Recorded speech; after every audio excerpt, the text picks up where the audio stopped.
Um, Hi, I'm Mashria, and I'm Nick Corbett again for another Saturday morning discussion. Last week, we talked about how unbanked people in Africa lack access to quality healthcare, and we're looking at blockchain as a solution through the Ubrica project with the Ubra coin. And Mashria, thank you for letting me have these conversations with you. I think it's a really neat thing to think about, and you don't just think about it, you take steps to implement change, which I really admire. I see before this morning we talk a little bit about the blockchain. Just say happy Saturday. Happy Saturday. Thank you. Thank you so much. Yeah, thank you so much, Nick, for taking time for this conversation. I think it's very important conversation about how we can help people who do not have access to health gain access to health, using the blockchain. I appreciate these conversations. Thank you. Of course, and I appreciate the opportunity. You've done a lot more in the space than I have. I don't have really any experience in blockchain. My background's quite different, but I'm a curious person, and you're a wealth of knowledge. That's the impression I've gotten so far. So to have this conversation with you is definitely a benefit to me. But before, one more thing before we jump into the topic, a little bit about yourself. Can you say just a little bit about yourself? Maybe we'll do that at the beginning of each conversation, just so we can kind of put a human face on our discussions here. So what's your background? Where are you from? Where are you currently living? Okay, my background is I am from Africa. I was born in African village on the slopes of Mount Kenya. The slopes of Mount Kenya, that's where we grow coffee, the best Arabica coffee in the world. But the people there are very, very poor. So we grew in a lot of poverty. Although we were producing the best coffee, for people to drink and become awake, we were still very, very poor. But luckily enough, I got education, went to high school, then into medical school, and I graduated in medicine at University of Nairobi. Then I got more opportunities to study in Europe, in France, and then in the United States, in Boston. And that is when I saw what it means to have good quality healthcare, particularly when I arrived in Boston at Massachusetts, at Mass General Hospital, the MGH, or the man's greatest hospital. That's wonderful, and there's a wonderful medical system in Massachusetts. I had the opportunity to benefit from it when I was really young. And we're just very fortunate to have that here, and I think I've always just seen it as an option, but it's very enlightening to think about, perhaps we don't think about the things that don't affect us every day. So to have that pushed into the forefront of my mind, how people in Africa are dealing with it is really so it's humanizing almost. The big question that came into my mind is that how can we have such good quality of medicine and health care in Massachusetts, and we have zero quality of medicine and health care in my village where I came from? I mean, you see, now I'm in Boston, I'm in Massachusetts, and I'm wondering, how do I translate this so that it can flow down all the way down to the village? And it cannot be enough by sending money, in what we call remittances. I can still live in the United States and send people in the village money so that they can have. But that's not it. What I saw in Massachusetts General Hospital is the spirit of science. The spirit of science, translation of knowledge into products that solve problems of everyday life for human beings, in what you call from the bench to bedside. And then it clicked on me that what we are missing in our African village is ability to translate the knowledge that is there, and the knowledge that is on the ground, the knowledge that we need to improve health cannot be imported. It already exists in the village. But in order for it to become products that can solve problems of human life, then it has to be translated. That's it. It's lack of translational knowledge. And that is why the Ubrica project, I thought about for many years, worked on it, read a lot about it, and eventually we created the Ubrica project. And I call Ubrica is an acronym for STAWI, Biomedical Research, Innovation, and Industrial Centers of Africa. You see, that's a statement of purpose. Ustawi Biomedical Research, Innovation, and Industrial Centers of Africa. And from that point of departure, it came a full understanding and awareness that lack of translation capacity, which now translation capacity would mean that the knowledge on the ground in Africa is now usable to create products that can solve problems of everyday life. That means health products like medicines, pharmaceuticals, and creating medical supplies, things that we use in hospital, even to build hospitals and clinic. Can I jump in really quick? I think you're very passionate about what you're talking about here. And it's, when we talk about wanting to fix something, we're talking about a problem that exists. But for you, I think you've experienced this problem in Africa firsthand. You've observed it, you've witnessed it. I've not, and I imagine other people seeing this video have not either. So can you try and describe what that is actually like to observe in Africa? What does it look like on a standard day? What are the medical services people are getting, and are they really bad? They are very, very bad. Medical care is of poor quality. It is not accessible, and it is very expensive. So I give you an example. When I was in the village, you see, I would get sick. In order for my mother to get me a health service, if, say, for example, I get just a basic infection like sore throat or ear infection, she has to walk miles to go to the nearest health center.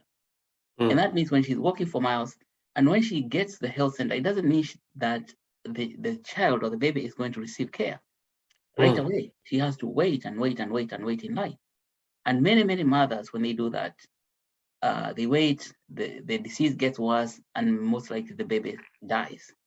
See, that is the one big problem, that just that lack of access, distance is too much. And it means that when the mother or the member of the family has to go to the hospital that way, he has to stop doing all the other things that we're doing in order to pay attention to the health issue. And that takes, and that's one. And that's just when the baby is born. But there's a problem before even the babies are born. So like when mothers get pregnant, and when they get pregnant, they don't have enough food to eat because they don't have money. And when they don't have enough food to eat, they cannot nourish that developing baby. Yes. And so that causes two problems. The baby might die before term, or if the baby manages to reach term, will get born with very low body weight, undernourished mother with an undernourished baby newborn. And so the chances of survival for that baby are very, very low. And we call that in medical science infant mortality. So the infant mortality, just due to deprivation, is very, very high in our community. So a lot of mothers who give birth, who come to bring the babies to term, do not manage to keep those babies alive for more than 1 year. And in fact, because of that problem, mothers in some cultures postpone naming the babies until after 1 year to make sure that that baby is actually going to survive 1 year.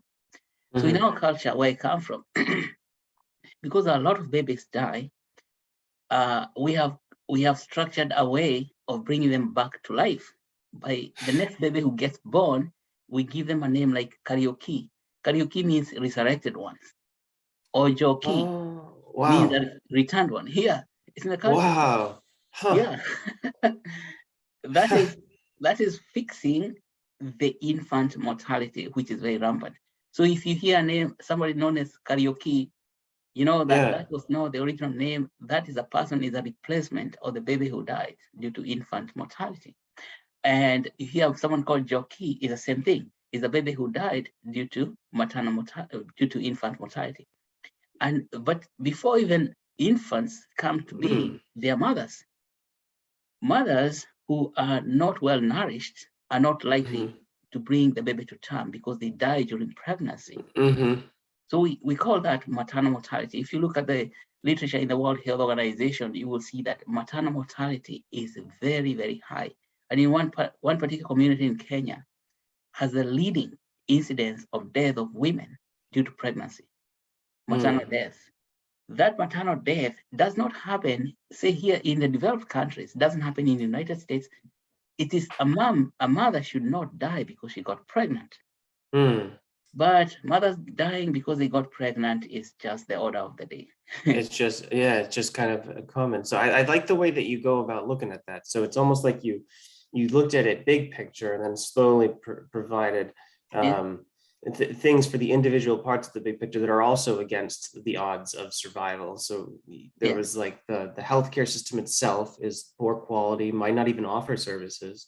If a baby is alive, it's likely the parent doesn't have the funds to nourish it.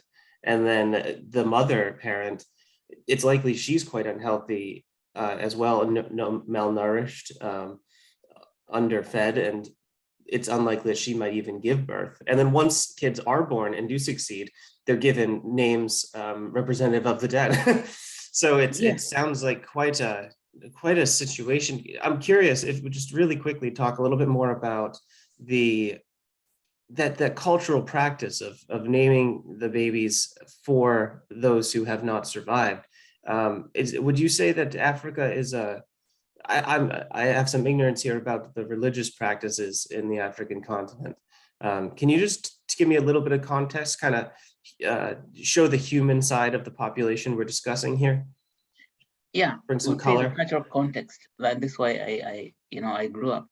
We have two religions happening simultaneously in every human being in Africa. One religion, the primary religion, is the tribal religion, where you are born. If I'm born, say I'm Kikuyu myself. If I'm born Kikuyu, Kikuyu people are going to treat me in a certain way, and that is would say that is cultural, because that's the people, that's the society, and that becomes a religion. And so a tribe is a religion. That's one. The second religion is the Christianity that was introduced by Europeans during the colonization. So we have Christianity that's spreading there like wildfire, believe in Jesus Christ, and all that. But even when there is Christianity, people do not abandon their cultural practices. Yes.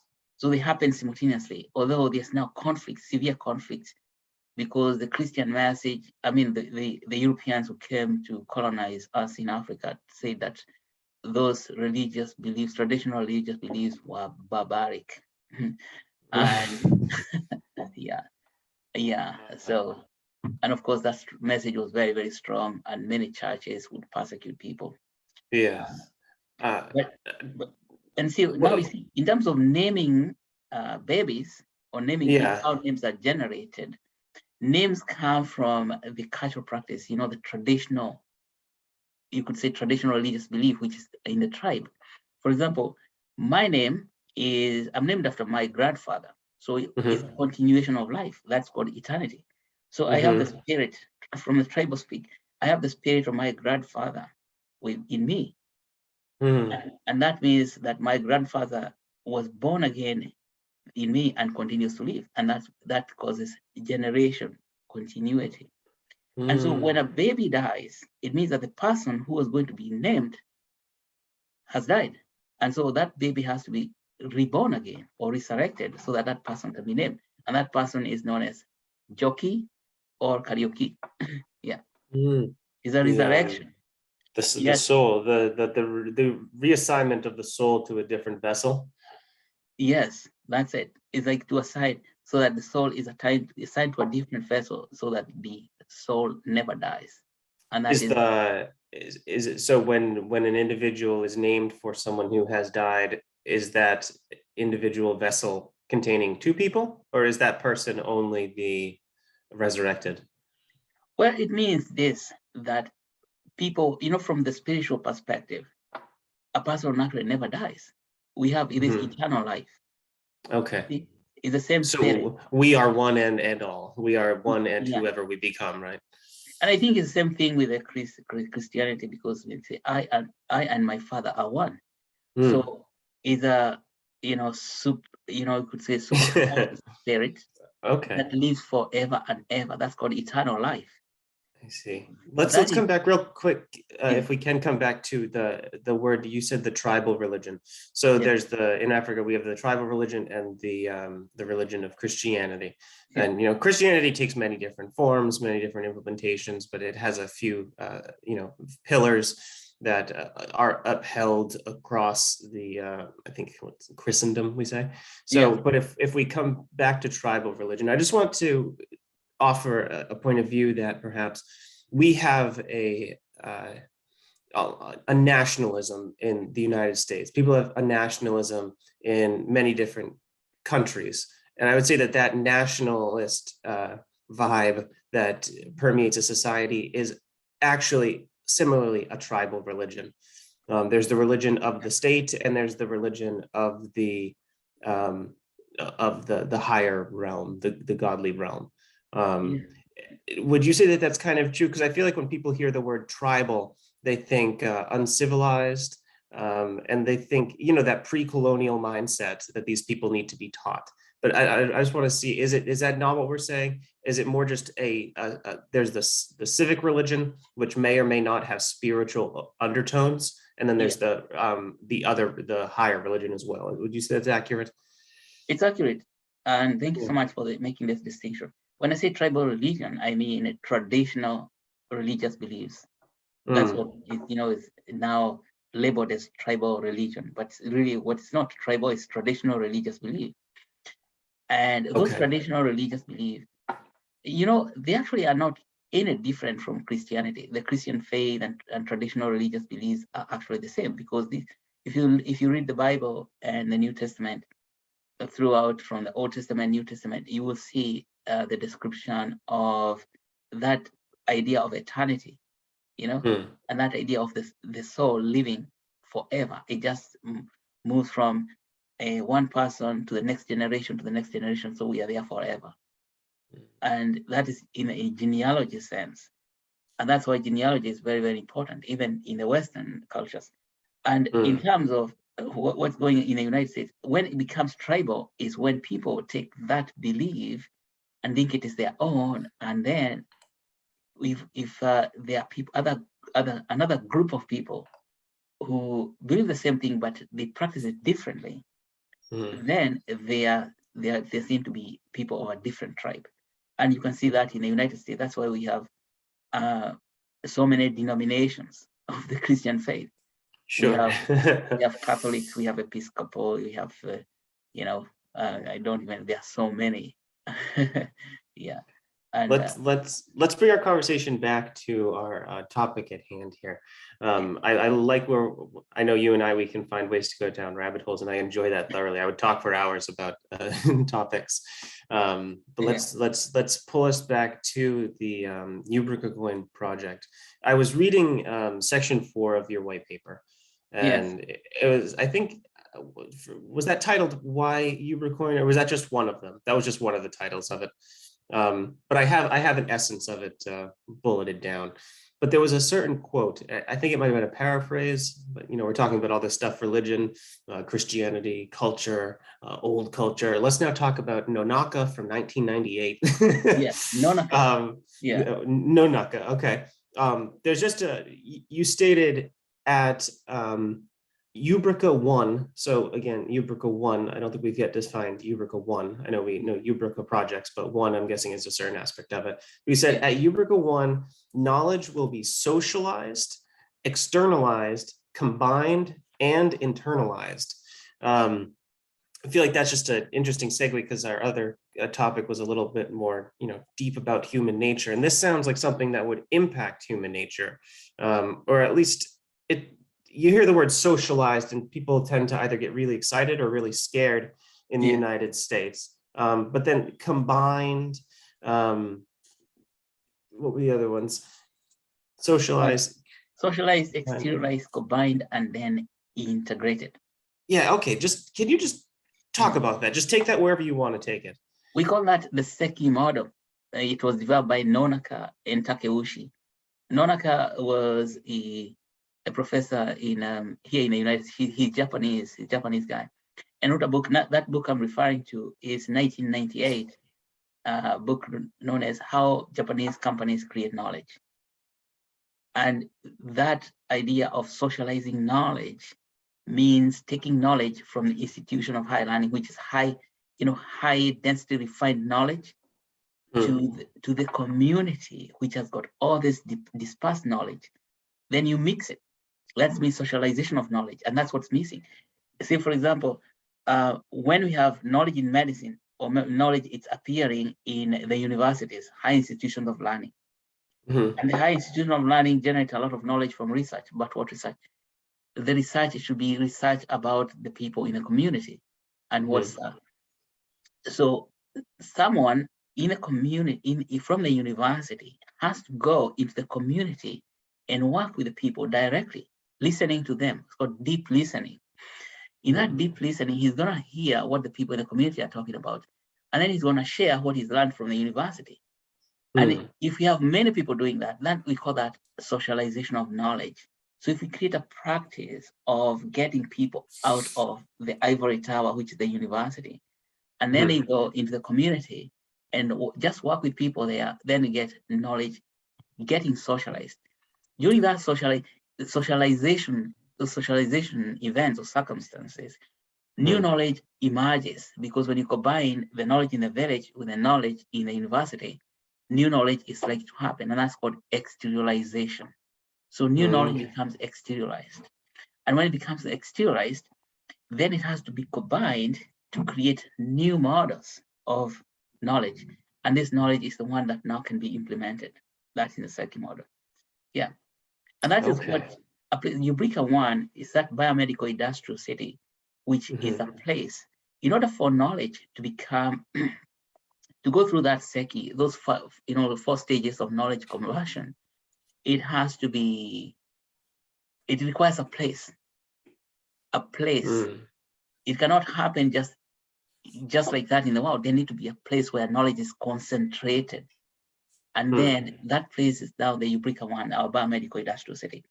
So it becomes a city of exteriorization and combination and implementation of knowledge in biomedicine, which is actually lacking completely in what you call the third world. We don't have any place like that.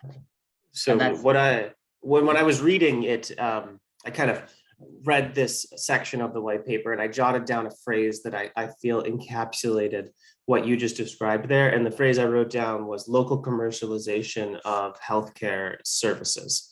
And that will be created by the Eureka coin. And I feel like that's kind of what you just said there. So even while we heard, the socialization of knowledge, I think the word socialization has become so politicized and that it seems like a top-down led thing where a government steps in and says, all right, we're going to do this plan and you're going to abide by these mandates. But what we're really saying is we're saying public commercialization, the private sector, but it's the private sector because the government's not involved, but actually it's global because of the value mechanism that you're going to implement, right? That's right. So the socialization of knowledge, and we need to make a very important discussion. The socialization that is people are talking about in the United States is economic socialism. It's not socialization, socialism. Socialism is an economic concept, of property ownership in, say, like in the Western community, and of course in the world. Private property is disregarded in socialism. And this concept of socialization of knowledge is nothing to do with with socialism. It's not socialism. And so I hope that people do not mistake that idea that we want to introduce socialism. No, it's not, because this is not economic socialism. We're talking about socialization of knowledge. In socialism, we have centralized ideas, what we call aggregate. We do in economics, aggregate demand. In socialism is a demand side type of inspired philosophy, where you try to calculate the aggregate demand, then you see how we can provide it. And that is socialism, and that is governed by the government, is top down. And that is why it's very, very undesirable. Even I wouldn't desire that type of thing. And in the socialization of knowledge is what you would call supply side. It's not demand side, it's supply side economics.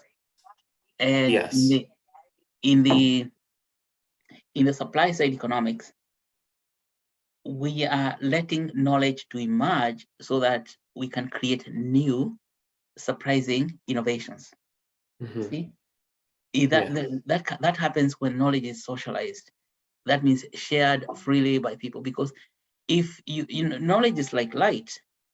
If I share my light with you, like if I have a candle that is lit and then I use it to light your candle, it does not diminish the light in my candle. You see, knowledge is like light, and when I accept to share my knowledge with you, and then it creates new knowledge, it just increases the amount of knowledge. That just like if I share light from my candle, then it just increases. It does not reduce the light in my candle. It just increases the light that is among all of us. That's how the knowledge works. Knowledge it has the same characteristic as light. Very cool. Okay, let's see. We've just crossed the half-hour mark, but I want to maybe go a little bit over and ask one more question for today. So the spreading of knowledge, we're looking at it. It's spreading rapidly. Things are changing, but the knowledge is dependent upon many things: education, implementation of new things learned, but it's also partially dependent upon data gathering. And you talk about gathering data, like health data on individuals, and sharing that within the UBRUCA network. I'm just wondering, I didn't see anything about privacy in this section. So I was wondering, when you're collecting people's health data, do you envision people just automatically sharing their health data with the UBRUCA network? Or do you feel it's going to be something that users must opt into to share their health data?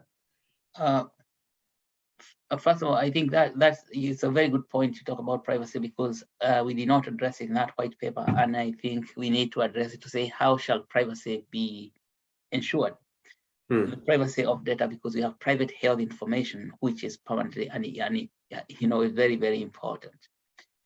And the data we are talking about is aggregate data that informs emergence of diseases, not data from one person, but data from public health data, community data, aggregate data. For example, if we have on the UBRUCA, you see, we are going to create a structure on the blockchain that helps to report the incidence of the diseases that are happening. The incidence of the diseases, and so you can point, these diseases are happening, and you can see the distribution of diseases. Now that information becomes codified.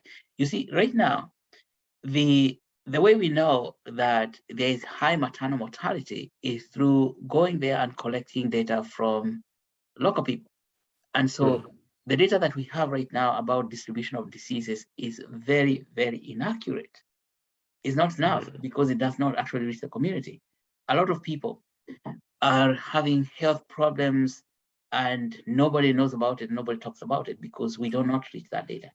But the blockchain system, because it has an incentive structure for reporting, and so that when somebody reports something, then they get some points. Yeah, and so it means that in a health system, if you are reporting so many mothers are dying because of low body weight before they can give birth, or during pregnancy, that is very, very useful data. Then we can actually craft the intervention programs to that particular purpose. And so we are talking about aggregate data. This aggregate data is depersonalized, so that people do not feel that their privacy is invaded. It's data that's coming from local incidents, and actually it's possible now to capture data on the ground that is not private information, just generic information that is indicating of the incidence of things that are happening, just like the way Google monitors traffic on the streets and is able to tell you that there is traffic jam on this road, do not take it. when you're working on Google Maps. Yeah. Do you think this is kind of, thank you for touching upon that consideration of privacy, and saying that it's something you'll be trying to, patch in the white paper later on. But for this data collection, you just sparked a curious thought in my mind. I know, Apple Incorporated, they have the Apple Watch. There's other smartwatches out there, but I know Apple's really made a push into the health industry with that watch, and they track all sorts of health data. Is that kind of, yeah, precisely. Have you thought about that in relation to your project at all? Like a device that would monitor and cut out the need for a human reporter? Yes, and in fact, it is. You see, the blockchain, like the Ubricoin, is an application. So we're talking about this as an app capturing that data, and that data can be loaded on every phone in the world, every smartphone. That that application is a distributed application.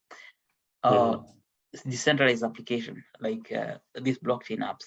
So I envision where we have decentralized application like that Apple Watch.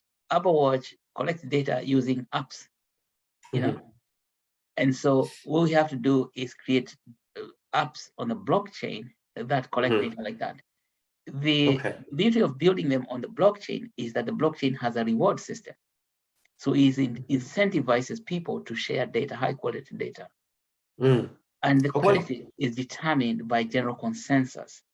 So there's consensus algorithm that's going to say that data is of good quality.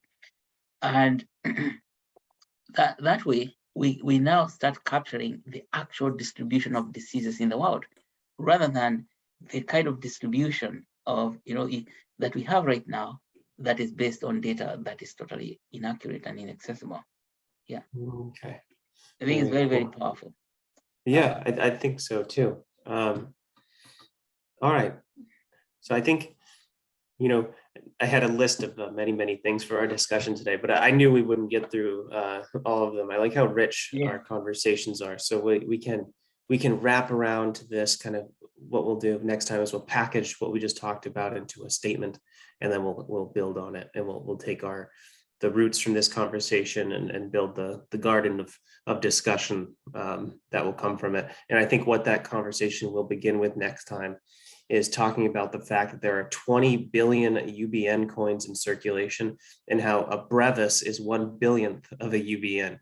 So I'm curious, just what is the need for a smaller unit of account when we can put whole units into decimal points? I've had that question for this. I had it for Bitcoin. What are those Satoshis?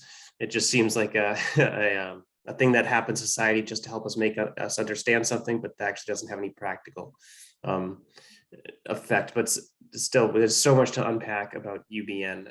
Would you like to give us just a quick little preview about UBN? What is the actual coin in your view, just in a statement? The actual coin is, is a software, is a program. Is a smart contract that is built on Ethereum network. So Ubricoin is an ERC20 token. ERC20 token is Ethereum link. That ERC20 protocol enables the Ubricoin to function and operate on the Ethereum protocol and go on to other computers. People can access it through their wallets, and it can be accessed through the exchanges and all that. And that's all high-tech structure. Maybe we can talk about ERC20s in a different conversation. And so we created 20 billion units because we calculated and saw that the size of the market, or say the market size, total market of global health could be about $20 billion equivalent. Okay. Yeah. It could be even more. It's most likely, if it becomes something, it's more than $1 trillion. Because I think if that truly went global, absolutely more than $1 trillion. in Africa itself, yes, just Africa alone is more than $1 trillion. That is just what is the population of Africa? Is close to 1 billion people. 1 billion people. Yeah. So if those people are going to be needing $20 per person for healthcare per year, then you can see $20 billion. That's very low. That's a very low price. That's very good healthcare. Yes, Um, and that means that when the thing goes in the market, it gets traded, and it's actually able to do all those things that we put in that white paper. Then it can create a value of, close to $1 trillion. Yeah. Okay. Because it is not the value that's creating, it's the service. And that's why we create it's a utility token. It can Yeah. serve a market that is very, very huge, which is about $1 trillion market. That is for health in Africa alone, let alone other places. When we Okay. do it well, and we are doing it well, and we are going to do it well. Yeah, I want to know more later on about the status of the Ubercoin project. What has been its history? When did it begin? When's it going to, not end, but when is it going to explode? Because we offering it support. But next time, I think we'll kind of unpack, what's an ERC20 token, what's a utility token. But I think right now what we can leave with is that we know we have a project, a history, and a currency. See, that's now what we do when we have a project on a large scale globally or continentally. We create an entire digital economy to solve it. And I think that's really exciting. But thank you so much for having the conversation today, and thank you for having me. You're most welcome, Nick, and thank you also for having me. And this has been enjoyable conversation, and it's helping us to express this project and how we can actually have deep impact in global health. That's wonderful. Wonderful. Cool. Well, thank you so much, Mashria. I really appreciate the opportunity to speak with you again. All right. Thank you. Thank you.